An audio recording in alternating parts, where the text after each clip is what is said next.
Halo teman-teman, ketemu lagi nih. Mari kita lanjutkan cerita yang kemarin ya.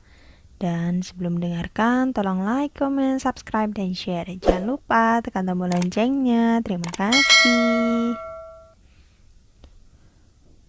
Part 7. Pernikahan Mila.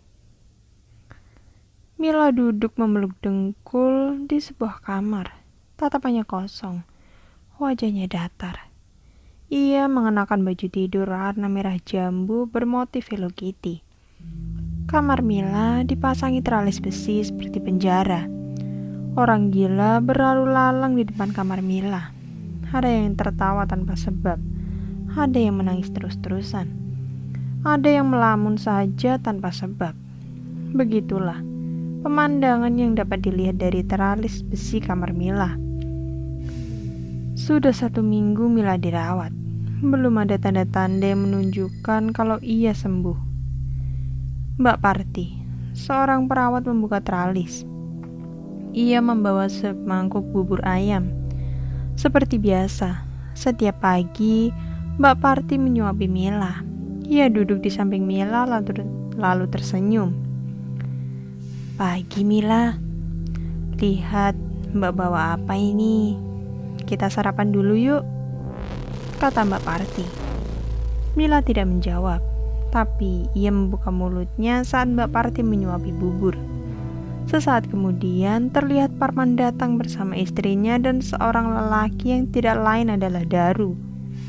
Parman sudah berkonsultasi kembali kepada Mbah Karyo tentang keadaan Mila. Dukun sakti itu mengatakan kalau Mila ingin sembuh, ia harus dinikahkan. Mbak, kami akan bawa Mila pulang, kata Parman. Ia duduk di sebelah kanan Mila. Kami tidak tega, Mila jauh dari kami, Mbak, kata ibunya Mila. Mereka sudah mengurus administrasi kepulangan Mila. Kedua orang tua Mila sudah bulat akan menikahkan anaknya dengan seorang lelaki bernama Daru. Daru ini adalah lelaki bayaran Parman. Ia dibayar agar mau menikah dengan Mila. Parman yakin kalau arahan Mbah Karyo tidak akan pernah salah. Kakek itu sekarang sudah menjadi guru spiritual Parman. Ia akan manut apapun yang dikatakan Mbah Karyo agar Mila kembali sembuh. Pernikahan digelar secara tertutup di rumah Parman. Mila tidak didandani layaknya pengantin. Ia masih mengenakan baju tidur. Tatap wajahnya tetap kosong dan datar. Setelah Mila sembuh, rencananya Daru akan menceraikan Mila. Selama pernikahan itu, tidak sekalipun Daru menyetubui Mila. Tidak ada niatan sedikit pun dalam dirinya untuk melakukan itu. Dia hanya ingin melakukan tugasnya dengan baik. Setelah itu, pergi dari rumah Parman. Apa yang dikatakan Mbah Karyo benar-benar terbukti. Seminggu kemudian setelah pernikahan itu, Mila mulai berbicara.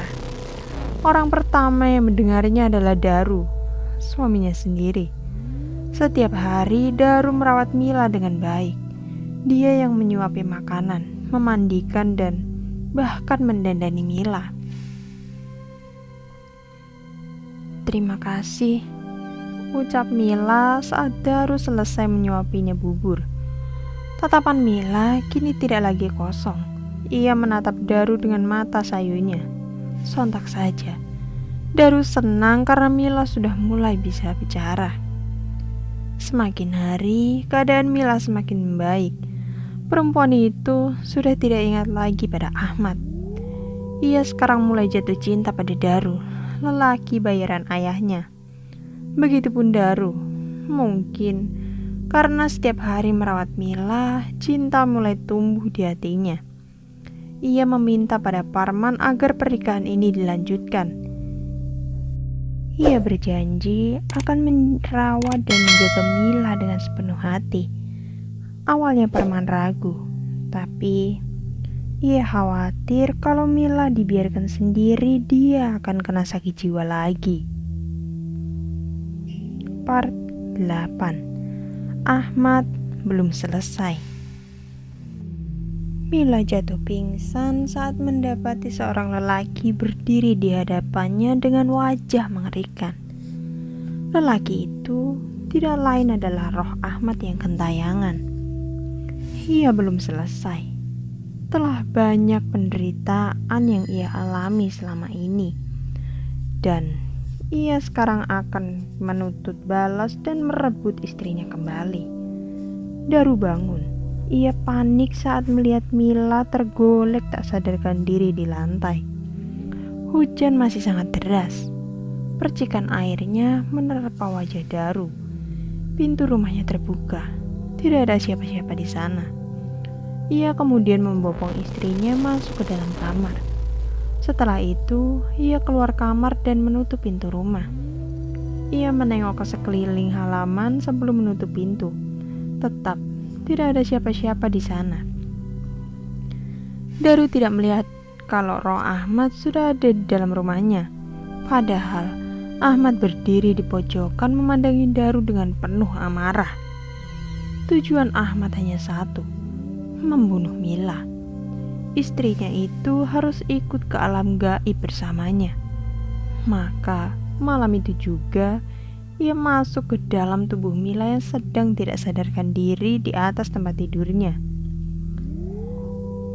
"Sayang, kamu udah sadar?" tanya Daru. Terlihat Mila duduk di atas tempat tidurnya. Ia tertunduk. "Sayang." Mila tidak menjawab.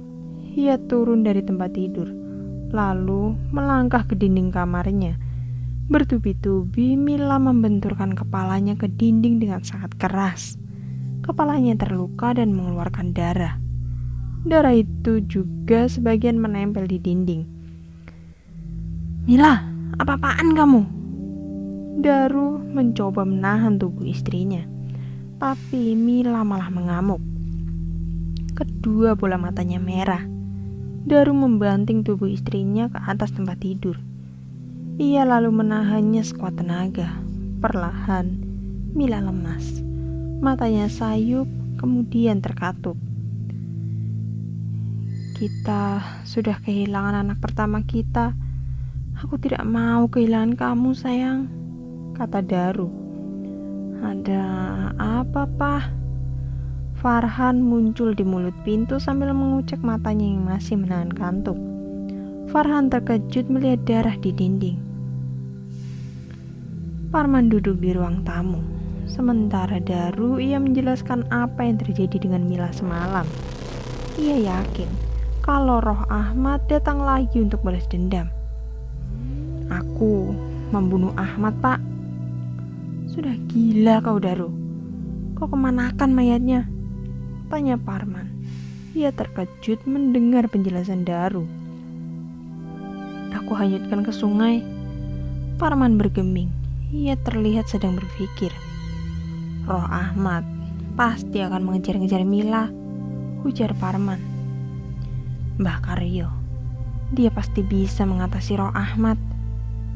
"Mbah Karyo sudah lama meninggal," jawab Parman singkat. Lanjutnya, "Mau tidak mau, kita cari dukun lagi." Saat mereka sedang mengobrol, tiba-tiba terdengar suara kursi kayu yang digesekkan dengan lantai dari kamar Mila. Buru-buru, Daru menengoknya. Di sana terlihat Mila sedang membuat simpul dari sebuah syal untuk gantung diri. Parman langsung loncat menerjang tubuh Mila.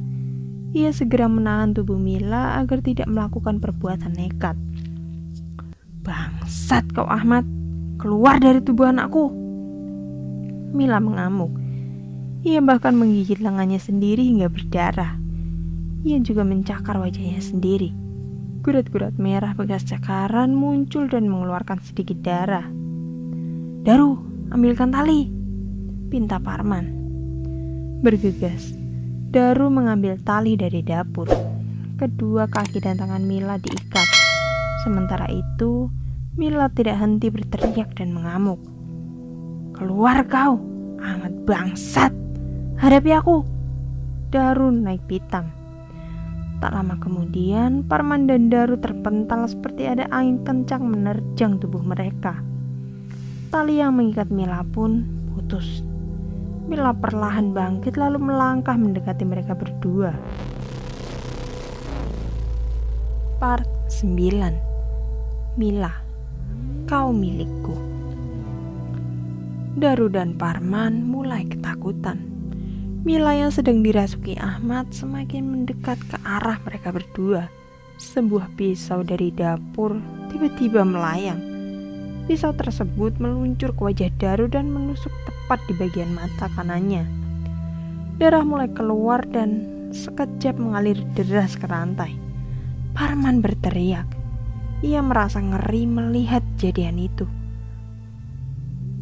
Pisau yang menancap ke wajah Daru perlahan bergerak. Pisau itu tercabut dengan sendirinya, lalu melayang seperti hendak menghantam Parman.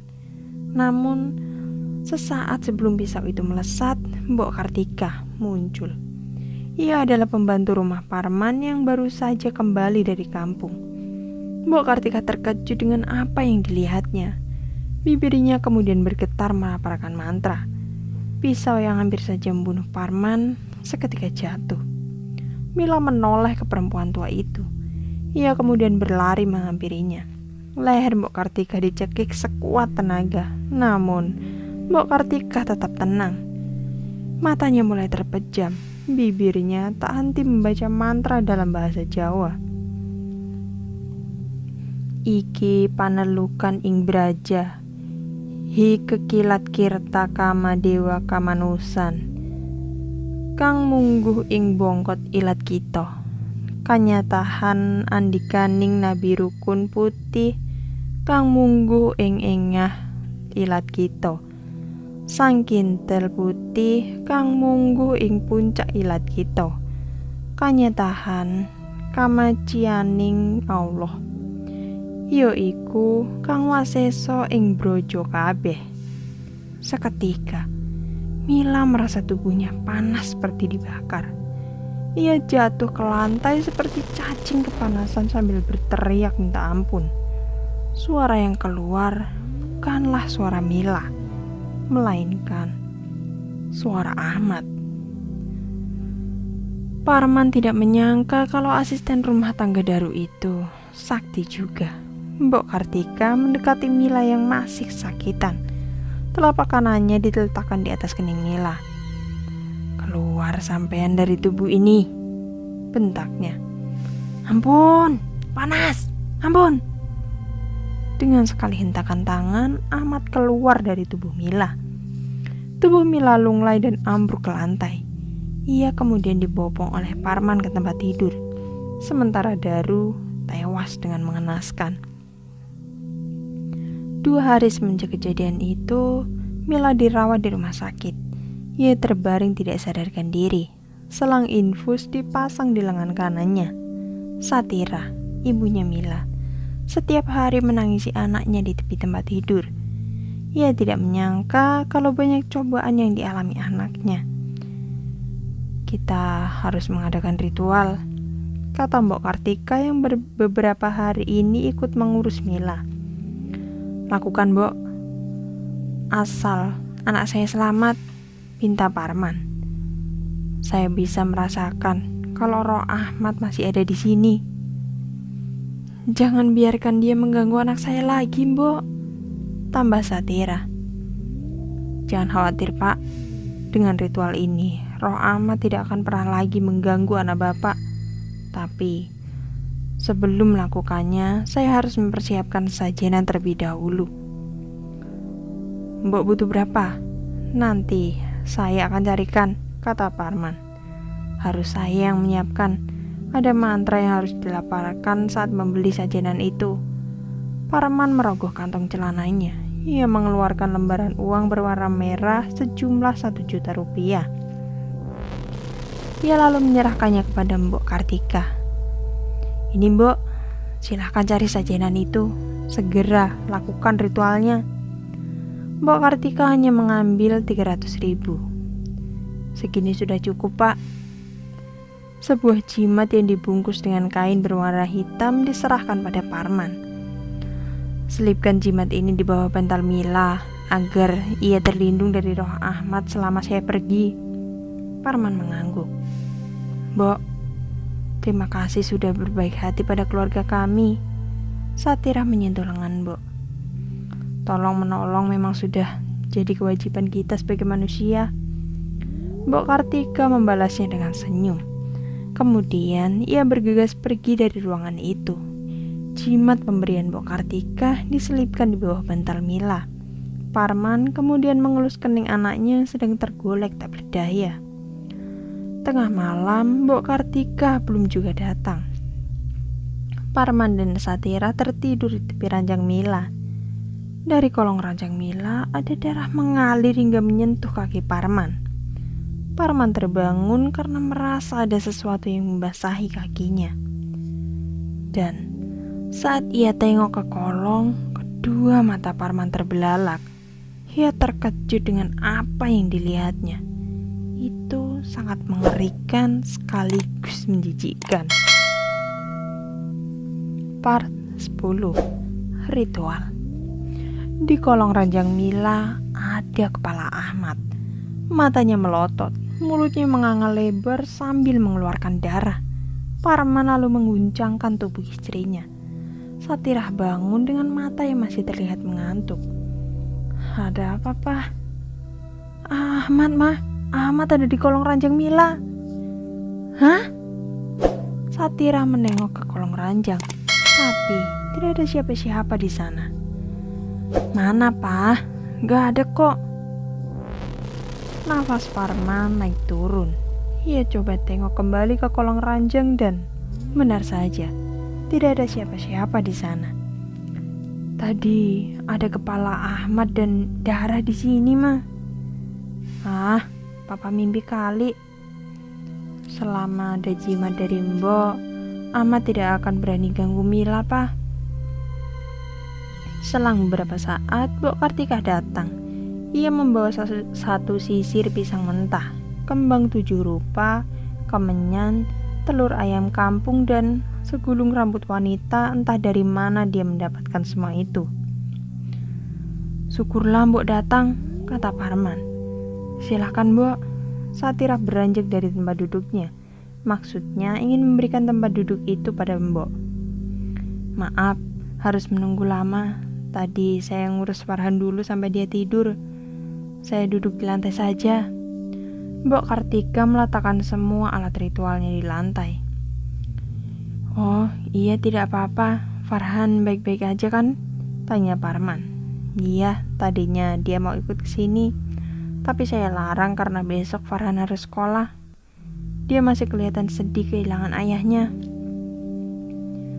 Kami akan urus Farhan, Mbok. Lambat laun dia pasti mengikhlaskan kepergian ayahnya, timbal Satirah.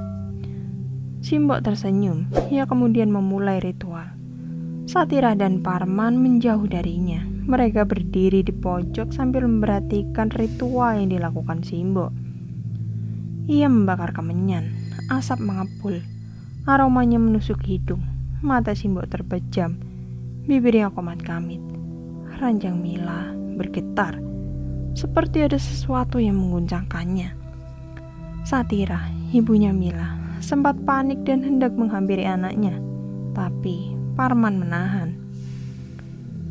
Biarkan Mbok Kartika menyelesaikan ritualnya, bisik Parman. Walau Satirah menampakkan wajah khawatir, ia manut pada suaminya. Dari kolong ranjang Mila tiba-tiba muncul tubuh Ahmad seperti sulur-sulur mie. Tubuhnya panjang terjulur hingga 2 meter. Parman menutup mata istrinya. Ia tidak mau Satirah melihat kejadian mengerikan itu. Tidak lama, tubuh Ahmad seperti mencair lalu hilang begitu saja. Si Mbok membuka matanya. Ia menadahkan kedua telapak tangan ke langit. Mulutnya dibuka lebar. Tangan kanannya dimasukkan ke dalam mulut, seperti sedang mencomot sesuatu. Lalu ditariknya seutas benang warna hitam dari dalam tenggorokannya. Parman terkejut melihat benang yang keluar dari mulut Mbok Kartika. Benang itu terus terjulur dan putus. Panjangnya mungkin saja 1 meter. Simbok mengelap benang itu dengan ujung bajunya karena penuh dengan lendir. Ia kemudian bangkit dari duduknya lalu memakaikan benang itu di pinggang Mila. Roh Ahmad tidak akan berani mengganggu Mila selama benang ini masih melingkar di pinggangnya, ucap Mbok Kartika sambil tersenyum. Terima kasih banyak, Mbok. Saya akan pastikan benang itu tidak akan lepas dari pinggang Mila. Selang beberapa saat, tangan Mila bergerak, matanya perlahan terbuka. Ia memaksakan tubuhnya untuk bangun. Daru, panggil Mila. Kedua orang tuanya menangis lalu memeluk Mila.